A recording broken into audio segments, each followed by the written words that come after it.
NTV Urdu studio کے معزز ناظرین، السلام علیکم۔ دوستو، سورہ شعراء میں اللہ تعالیٰ فرماتا ہے کہ وہ زمین اور آسمان کی بادشاہی کا مالک ہے۔ وہ جو کچھ چاہتا ہے پیدا فرماتا ہے، جسے چاہتا ہے لڑکیاں دیتا ہے، جسے چاہتا ہے لڑکے اور لڑکیاں دونوں دیتا ہے، اور جسے چاہتا ہے بانجھ کر دیتا ہے۔ ہمارے ارد گرد ایسے افراد بھی نظر آتے ہیں جو ناچتے گاتے اور بعض اوقات بھیک مانگتے نظر آتے ہیں۔ ان کے مختلف نام ہیں، جیسے کہ ہجڑا، مخنث، خسرا اور خواجہ سرا۔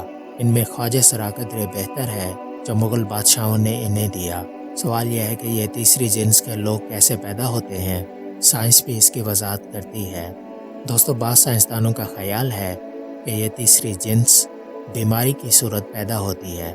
ان کے مطابق جس طرح ایک بچہ پیدائشی طور پر اندھا، بہرا یا کسی بھی بیماری کے ساتھ پیدا ہو سکتا ہے، اسی طرح خواجہ سرا بھی بیماری کی صورت پیدا ہوتے ہیں۔ دراصل ہمارے DNA میں کروموسومز کی عدم مطابقت کے تحت بچے کی جنس کا تعین نہیں ہو پاتا۔ اس طرح یہ بچہ پیدائشی طور پر اب نارمل ہو جاتا ہے۔ دوستو، کروموسومز بچے کے رنگ، عادات اور رہن سہن کو منتخب کرتے ہیں۔ یہی وجہ ہے کہ پیدا ہونے والا بچہ اپنے ماں باپ سے مشابہت رکھتا ہے۔ دراصل ہر انسان میں 23 کروموسومز کے جوڑے پائے جاتے ہیں۔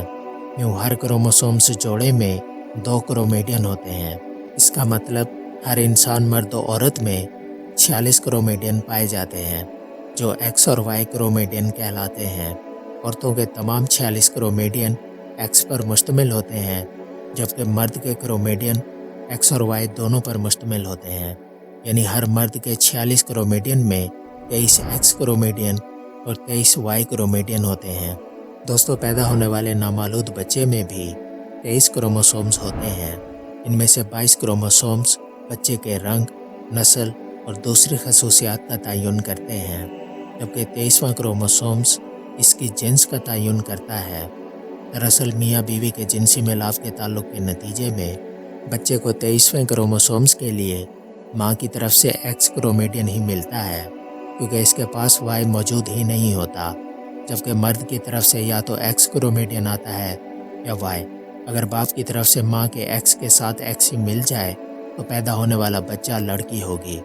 اسی طرح ماں کے ایکس کے ساتھ باپ کی طرف سے وائی کرومیڈین مل جائے تو پیدا ہونے والا بچہ لڑکا ہوگا۔ لہٰذا ہم کہہ سکتے ہیں کہ بچے کی جنس کا تعلق باپ کے کرومیڈین کے ساتھ ہوتا ہے، لیکن بعض صورتحال میں باپ کی طرف سے دونوں کرومیڈین ہی مل جاتے ہیں، جیسے کہ ایکس وائی دونوں۔ یوں بچے کی جنس کے لیے 2 کے بجائے 3 کرومیڈین ہو جاتے ہیں، جو اس کی جنس کے تعین میں مشکلات پیدا کرتے ہیں۔ اس طرح بچے میں 46 کرومیڈین کے بجائے ان کی تعداد 47 ہو جاتی ہے۔ اسی لیے سائنس کی زبان میں اسے XXY 47 کہا جاتا ہے۔ البتہ ایسا بہت کم ہوتا ہے، لیکن ایسے لوگوں کو انگلش میں ٹرانسجینڈر کہا جاتا ہے۔ یہ بچہ نہ تو مرد ہوتا ہے اور نہ ہی عورت۔ اس بچے میں میل اور فیمیل دونوں موجود ہوتے ہیں۔ اگر اس میں فیمیل کرومیڈین غالب آ جائے تو یہ عورت کی طرح دکھتا ہے، اور اگر میل غالب آ جائے تو یہ مرد کی طرح دکھتا ہے۔ دوستو، اسلامی نقطہ فکر کے مطابق اگر ماں باپ جنسی ملاپ کا آغاز بسم اللہ یا مسنون دعاؤں سے نہ کریں تو بعض اوقات مرد کے ساتھ شیطان بھی شامل ہو جاتا ہے، جس کے باعث خواجہ سرا پیدا ہوتے ہیں۔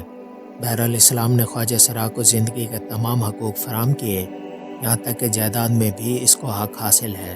حضرت علی رضی اللہ تعالیٰ عنہ کے مطابق اگر خواجہ سرا کی جنس لڑکی کے قریب ہو تو خواتین کے برابر وراثت کا حق ملے گا، اور اگر مرد کی جنس ہو تو مرد کے برابر حق دیا جائے گا۔